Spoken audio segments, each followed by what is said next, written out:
Dados sobre o Evangelho na Itália. A população italiana é de 60 milhões. Apenas 1% de protestantes ou evangélicos. Na Itália existem 74% de católicos, mas apenas 24% são praticantes.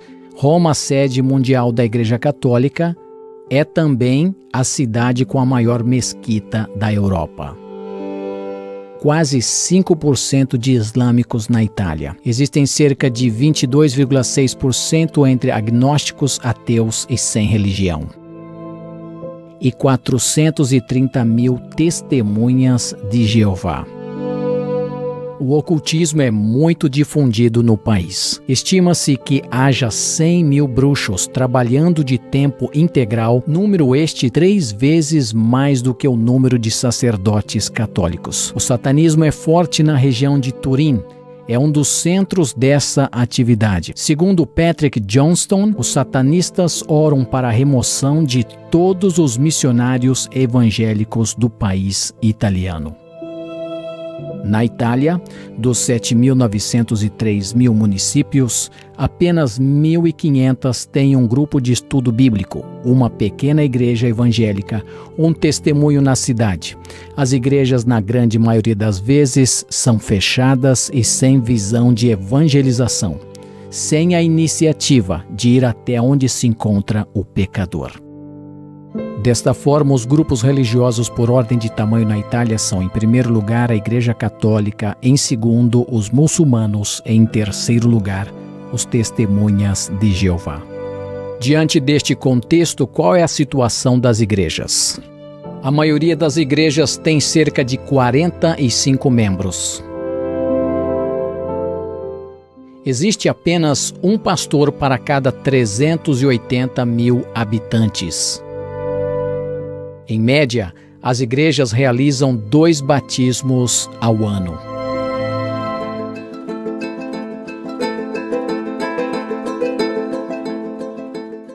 A Itália é um país cristão. 74% da população italiana se identifica como católico romano. Mas o que significa ser cristão na Itália? Pontolio, localidade na província de Brescia, diz logo na entrada da cidade: cidade de cultura ocidental e de profunda tradição cristã. Quem não quer respeitar a cultura e as tradições locais é convidado a ir embora. Desta forma, cristianismo, tradição e cultura local se confundem. Na verdade, ser italiano significa ser católico romano. Papa Francisco.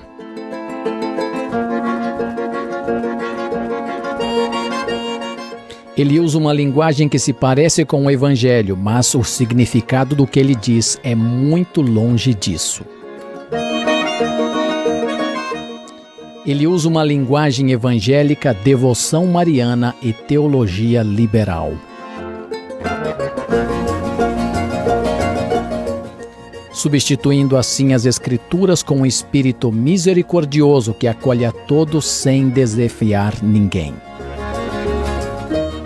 É por isso que ele é tão amado por todas as pessoas seculares. Todo mundo se sente amado e ninguém se sente questionado por o que ele diz. Mas as boas novas do Evangelho dizem: Jesus veio para pagar pelos nossos pecados e convida todas as pessoas a se arrepender e crer.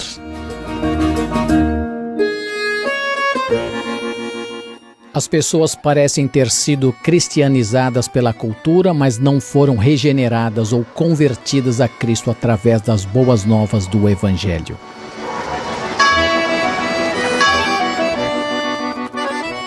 Itália, país de primeiro mundo, mas que desconhece a verdadeira esperança.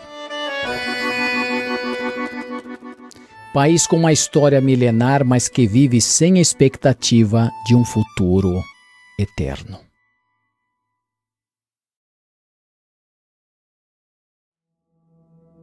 Quais são os maiores desafios enfrentados pela Igreja Evangélica na Itália? Meus queridos irmãos, antes de compartilhar quais são os desafios da Igreja Evangélica na Itália, é importante aqui ressaltar que a Itália é um dos lugares mais difíceis para a pregação do Evangelho. Na verdade, muitos consideram a Itália como um cemitério de missionários, pelo fato de que a maioria deles desistem do ministério na Itália antes mesmo de completar 3 anos. Tamanha a dureza e a dificuldade neste país. Quando nós pensamos nas dificuldades da Igreja Evangélica na Itália, nós podemos ressaltar pelo menos 3 pontos importantes, 3 aspectos, 3 desafios principais. O primeiro de identidade, o segundo de unidade e o terceiro de formação. Vamos explicar isso rapidamente para vocês.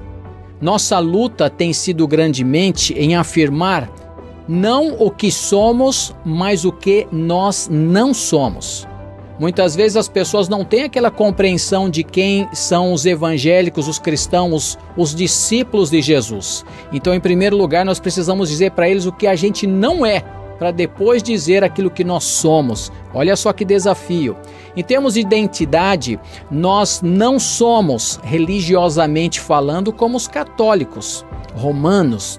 Nós não somos teologicamente liberais. Talvez muitos de vocês não sabem, mas aqui na Itália o número de teólogos liberais, infelizmente, é muito grande. Nós também não somos culturalmente seculares. Ou seja, nós não é que colocamos o racionalismo acima da fé. Em primeiro lugar, vem a fé nas Escrituras, a fé no Senhor Jesus, a fé no Evangelho, a fé no nosso Salvador. Veja bem que nós também muitas vezes tenho que, dizer aqui para as pessoas que nós não somos, por exemplo, testemunhas de Jeová, porque muitas pessoas conhecem mais os testemunhas de Jeová do que os próprios evangélicos e discípulos de Jesus. Esta é a questão da identidade. No que diz respeito à unidade, nós precisamos fazer juntos o que é biblicamente possível. Por exemplo, um testemunho público, a evangelização, a plantação de uma igreja. Eu costumo dizer que a Itália, os crentes na Itália são como uma pizza, cada um tem a sua fatia. Porque muitas vezes existe esta desunião, essa questão territorial, um ciúme tremendo, uma desconfiança, e isso impede muitas vezes a colaboração para que possamos alcançar províncias, regiões, localidades ainda onde não existe um testemunho da palavra do nosso Senhor Jesus Cristo. Em termos ainda de formação, a formação, quando eu digo discipulado e a formação teológica, a formação não tem sido visto como uma prioridade. Na verdade, alguns pastores, entre aspas, eles acham que se os membros da sua igreja, eles estudarem, talvez tiverem maior conhecimento do que ele, isso não é bom.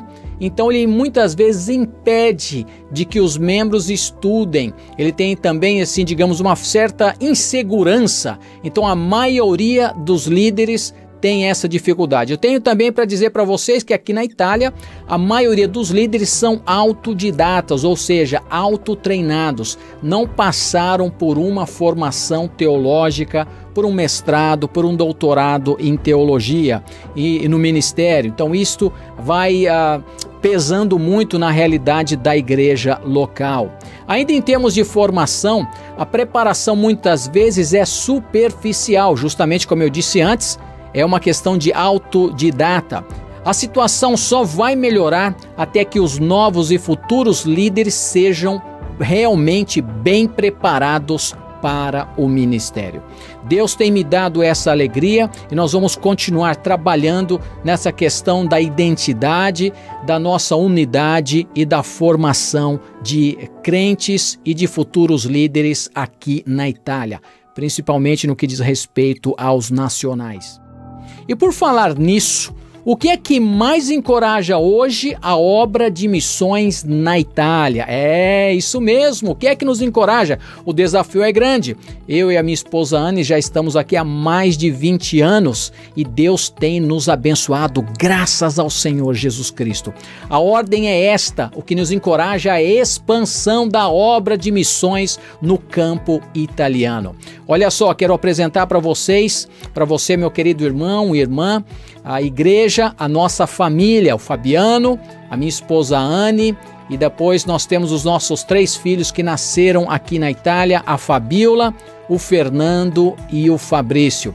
Vou contar rapidamente um pouco da nossa trajetória aqui na Itália. Chegamos no campo missionário em 1998, na cidade de Nápoles, e depois de plantarmos uma igreja ali naquela cidade, em 2003 nós nos transferimos, depois de apresentarmos um projeto para a Junta de Missões Mundiais. Na época ainda tinha o pastor Valdemiro Timchak, e nós apresentamos o projeto para a plantação de uma igreja na região de Emília-Romanha.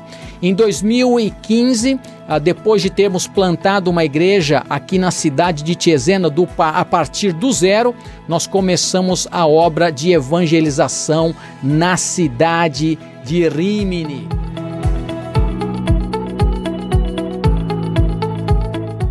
Projeto Tu Me Ami. AMI é esse acróstico AMI, Ação Missionária Italiana. Este projeto maravilhoso que tem como objetivo, meus queridos irmãos, aquele de continuar realmente levando a obra do Senhor. Nós podemos resumir o projeto Tu Me Ami como um projeto que tem como prioridade a evangelização e plantação de igrejas, ensinamento e formação de líderes, naturalmente aqui o discipulado e a formação teológica, e a expansão e o envio. Então, ou seja, a preparação e depois disso delegando autoridade para que essas vidas possam continuar adiante levando a obra de Jesus. Os irmãos estão vendo aqui, esse ponto azul é a A14, que é uma autoestrada muito importante. E antes disso eu posso mostrar aqui nesse mapa também as regiões, né? São 2 regiões, Emília-Romanha e Marche, onde nós estamos trabalhando. E aqui então nessas 2 regiões, porque aqui na Itália, a Itália não é dividida por estados, mas sim por regiões, e dentro das regiões nós temos as províncias. Então nós temos aqui a província de Ravenna, nós temos a província de Forlì-Cesena e nós temos também a província de Rimini, sem contar ainda a província de Pesaro Urbino.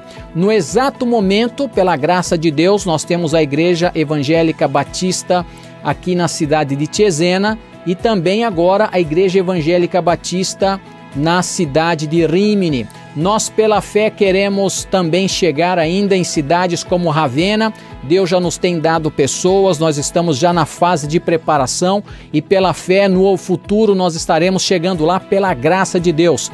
Temos ainda também o objetivo de chegarmos na região delle Marche, ou seja, na província de Pesaro Urbino, e eu quero que vocês orem também por San Marino, pois é um país dentro do território italiano e nós queremos chegar ali pela graça de Deus para continuar plantando mais igrejas. Temos vivido um tempo bem difícil.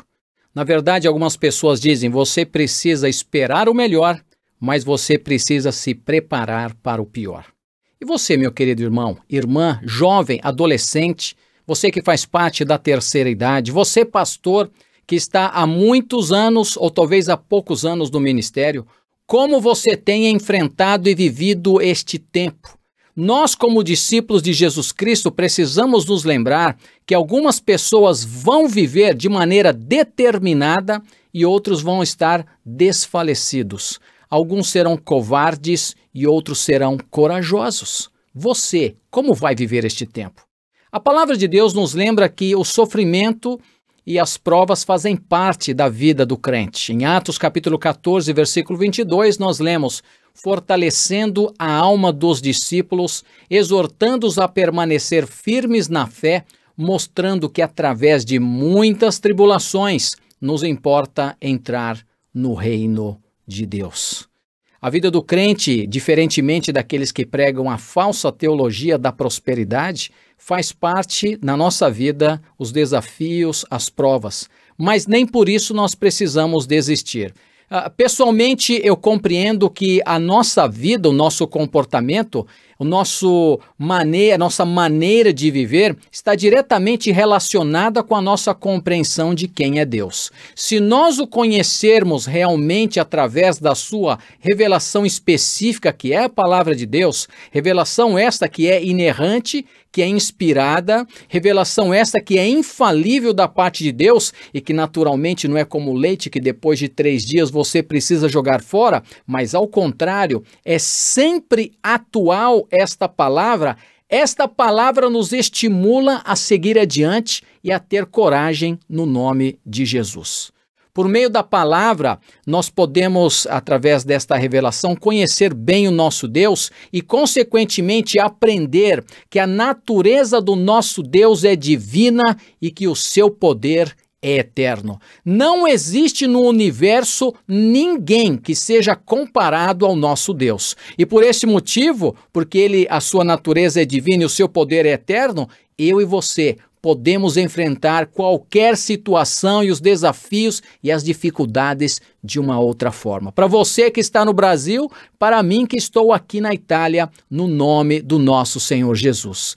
Quando nós compreendemos esta revelação de Deus através da Escritura, ou seja, a pessoa de Deus, quanto mais você o conhece, o que acontece na nossa vida? Uma correta compreensão e um relacionamento com Deus por meio de Jesus Cristo, que é o Messias, não apenas satisfaz a nossa curiosidade, mas nos estimula ainda mais a fidelidade. Quanto mais você conhece Deus, mais fé você tem no Senhor, mais determinação você tem para servir. E eu posso dizer para os irmãos que esta realidade, mais a certeza do chamado, da vocação missionária, isso, meus irmãos, tem sido a âncora da minha vida, que me estimula a andar avante, sempre cada vez mais firme na obra do nosso Deus. Realmente nós precisamos de poder para fazer a obra de missões. Nós precisamos da palavra de Deus. Nós precisamos de oração para fazer missões.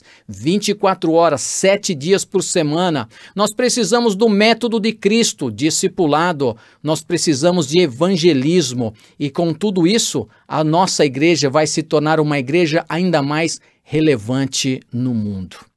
Paulo, quando ele fala com Timóteo, na sua segunda carta, no capítulo 1, versículo 7, ele diz: pois Deus não nos deu um espírito de covardia, mas de poder, de amor e de equilíbrio.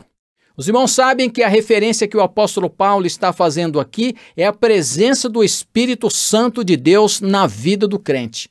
Aquele Espírito Santo que estimulava o apóstolo Paulo, o Espírito Santo que era juntamente com Timóteo para que ele fizesse a obra de Deus. E essa ação do Espírito Santo transforma a vida do mensageiro, mas transforma também a vida da pessoa que precisa ouvir o Evangelho de Jesus. Por isso mesmo, o desafio que nós temos é viver o poder que transforma e transformar vidas através da pregação do Evangelho de Jesus Cristo.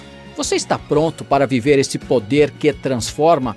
Este é o tema da campanha da Junta de Missões Mundiais deste ano. E eu quero desafiar a você para que você ore, para que você doe, para que você vá e seja parte integrante dessa obra de missões. Você aí no Brasil, eu estando aqui na Itália, esteja conosco participando desta obra, porque nós vamos continuar transformando vidas através da pregação do Evangelho, porque é o poder de Deus que transforma vidas. Vamos juntos, cada dia mais, participe conosco do projeto de adoção missionária. Participe através da Junta de Missões Mundiais. Que Deus te abençoe, no nome de Jesus.